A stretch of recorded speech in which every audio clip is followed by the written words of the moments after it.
சேலம் மாவட்டத்தில் தாவேகா சார்பில் வரும் 13ஆம் தேதி மக்கள் சந்திப்பு கூட்டம் நடைபெறவில்லை என அக்கட்சியின் சேலம் மாவட்ட செயலாளர் கூறியுள்ளது கவனம் பெற்றுள்ளது. தமிழகத்தில் அடுத்த 2 மாதத்தில் சட்டசபை தேர்தல் நடைபெறவுள்ள நிலையில் 4 முனை போட்டி நிலவும் என்று எதிர்பார்க்கப்படுகிறது. முதல் முறையாக நடிகர் விஜயின் தமிழக வெற்றிக் கழகம் களத்தில் உள்ளது மக்களிடையே கவனம் பெற்றுள்ளது.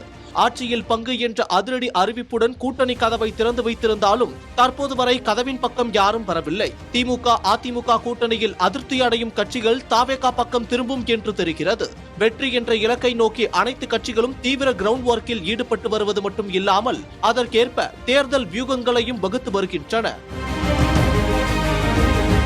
முதல் முறையாக தேர்தலை எதிர்நோக்கும் தமிழக வெற்றிக் கழகம் தனது தேர்தல் வேலைகளில் மும்முரமாக ஈடுபட்டு வருகிறது. முழு வீச்சில் செயல்பட்டு வரும் தாவேகா பிப்ரவரி 13ஆம் தேதி சேலத்தில் நடைபெறவுள்ள மாபெரும் பிரச்சார கூட்டத்திற்கும் தயாராகி வருகிறது. இந்நிலையில் சேலத்தில் வரும் 13ஆம் தேதி தாவேகா தலைவர் விஜய் மக்கள் சந்திப்புக்கு அனுமதி கோரி கட்சியினர் காவல்துறையினரிடம் மனு அளித்திருந்தனர். இந்த நிலையில் 51 நிபந்தனைகளுடன் விஜய் நிகழ்ச்சிக்கு சேலம் மாநகர காவல்துறையினர் அனுமதி வழங்கியுள்ளனர்.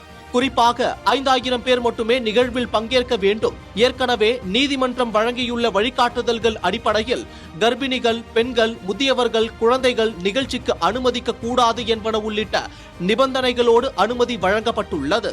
இது மக்கள் சந்திப்பு கூட்டம் அல்ல, நிர்வாகிகள் சந்திப்பு கூட்டம் என்றும் விரைவில் மக்கள் சந்திப்பு கூட்டம் நடத்த நடவடிக்கைகள் எடுக்கப்படும் என்றும் சேலம் மத்திய மாவட்ட தாவேகா செயலாளர் பார்த்திபன் தெரிவித்துள்ளார். மேலும் பாதுகாப்பு பணிகளுக்காக 420 தன்னார்வலர்களையும் அவர்களை நிர்வகிப்பதற்காக ஓய்வு பெற்ற ராணுவ அதிகாரியையும் தாவேகா மாவட்ட செயலாளர் ஏற்பாடு செய்துள்ளதோடு அவர்களை கூட்டம் நடக்கும் மைதானத்தில் நிற்க வைத்து ஏற்பாடுகள் குறித்து அறிவுரை வழங்கினார்.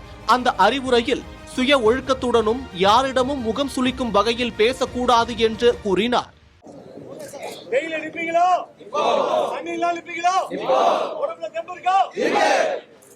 நல்லா பரோட்டா சாப்பிட்டு மதியானம் சாப்பாடு எதிர்பார்க்காத.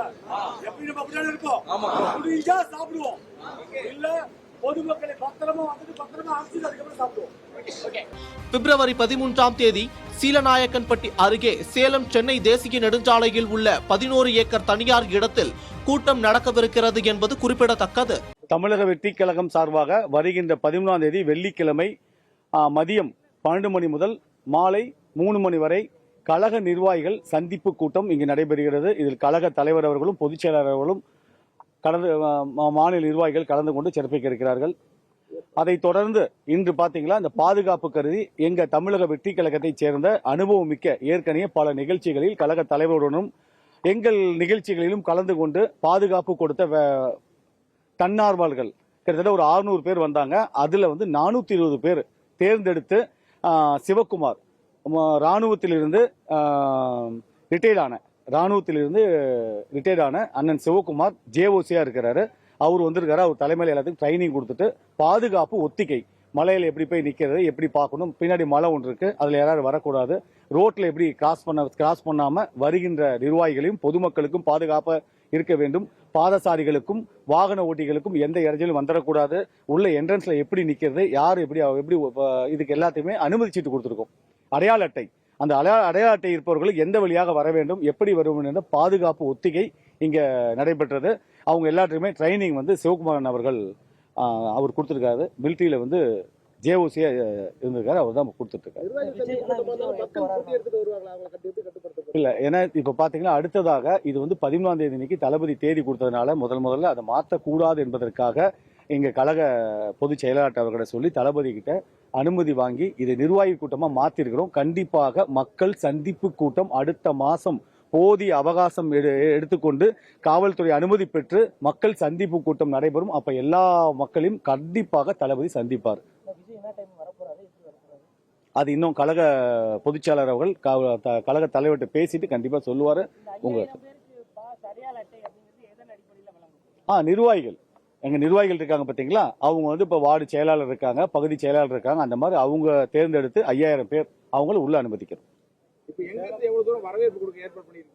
வரவேற்பு அதுக்கான இப்பதான் பாதுகாப்பு, முதல்ல பாதுகாப்பு தானே, அதுக்கான பணிகளை மேற்கொண்டிருக்கேன். எந்த விதமான அசம்பாவிதம் நடந்துவிடக்கூடாது. தமிழ்நாடே திரும்பி பார்க்கும் வகையில் இப்படிதான் நடக்கணும் அப்படிங்கிற வகையில் நடக்க வேண்டும் என்பதற்காக தான் முதல்ல நீங்க பாத்தீங்க ஏசி சார் வந்திருந்தாரு. அவரும் சில ஆலோசனைலாம் சொல்லிட்டு போயிருக்காங்க. அதன் அடிப்படையில் என்னென்ன பண்ணுங்கிறது முதல்ல பாதுகாப்பு ஏற்பாடு பண்றோம். இதை தொடர்ந்து அடுத்து ஒவ்வொன்றா கொண்டு போறோம். ஏன்னா 51 அறிவுரைகள் கொடுத்திருக்காங்க. அதன்படி எல்லாமே நடத்தி கொண்டிருக்கிறோம். இன்னும் முடிவாகல. சேலமா திருச்சியா இன்னும் முடிவாகல. அநேகமா திருச்சின்னா எனக்கு தெரிஞ்சு செவி வாயிலாக திருச்சின்னு தான் கேள்விப்பட்டேன். அடுத்து அது கழகத்திலிருந்து மேல தலைமையிலிருந்து அறிவிப்பாங்க. திருச்சிங்கிற மாதிரி தான் சொல்லியிருக்காங்க.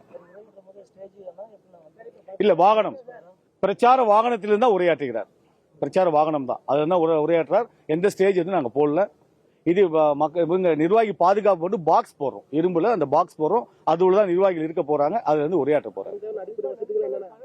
எல்லாமே குடிநீர் முதல் கொண்டு அத்தனை ஆம்புலன்ஸ் ஒரு 10 ஆம்புலன்ஸ் ரெடி பண்ணி வச்சிருக்கிறோம். 2 ஃபயர் சர்வீஸ் அனுமதி கடிதம் கொடுத்திருக்கிறோம். இதைத் தொடர்ந்து குடிநீர், கழிப்பிட வசதி, அத்தனை வசதி இப்ப வருகின்ற நிர்வாகிகளுக்கு எந்த இடையூறும் இல்லாமல் அத்தனை வசதிகளும், மருத்துவ வசதிகள் கிட்டத்தட்ட ஒரு 15 டாக்டர்ஸ் இது வரைக்கும் நாங்க 10 ஏற்பாடு பண்ணோம். இன்னும் 5 எக்ஸ்ட்ராவே ஏற்பாடு பண்ணியிருக்கோம். அது இல்லாம அவங்களுக்கு துணையாக செவிலியர்கள் வராங்க. அது இல்லாம டாக்டர்ஸ் தனியா ஒரு 10 பேர் இன்னொரு குழுவா வராங்க. குழு முகாம் போட்டிருக்கோம். எல்லா வசதிகளும் அடிப்படை வசதிகள் அத்தனையுமே செஞ்சிருக்கோம். தனியா போட்டிருக்கோம். பெண்களுக்கு தனியா போட்டிருக்கோம். இவங்க ஆண்களுக்கு தனியா போட்டிருக்கோம். ஏன்னா இதுல வந்து வயசானவர்கள், குழந்தைகள், கர்ப்பிணி பெண்கள், அதுக்கப்புறம் மாற்றுத்திறனாளிகள் இவர்களுக்கு உள்ள கண்டிப்பாக அனுமதி இல்லை. பொதுமக்கள் உள்பட இவங்க யாருக்குமே இங்க அனுமதி இல்லை.